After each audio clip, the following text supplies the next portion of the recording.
Hello everyone, if you want to understand the CENTOR criteria in depth, do check out this video till the end. CENTOR criteria, and the very simple answer, it is one-liner: streptococcal pharyngitis is going to be diagnosed with this criteria.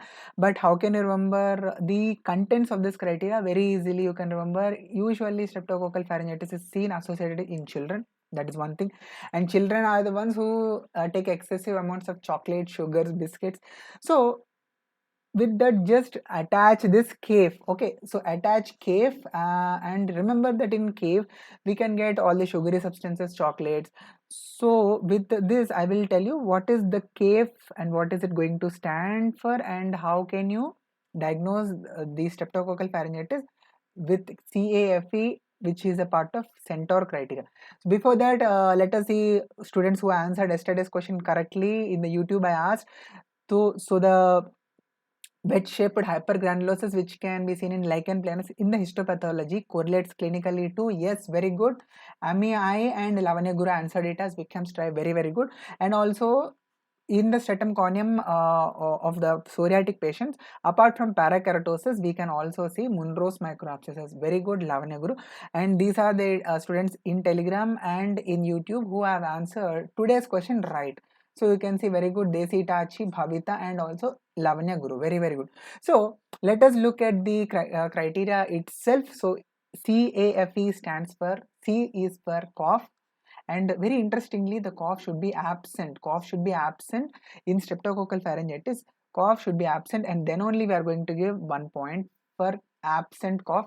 And A stands for adenopathy. This is anterior cervical lymphadenopathy, which should be tender, and this should be tender. So if this is present, we'll give 1 point. Fever more than 38 degrees Celsius, if it is present, we'll give you give one more point. Yes, this is 1 point. And E stands for exudate, that is purulent exudate should be there over the tonsils. So this will be given 1 point.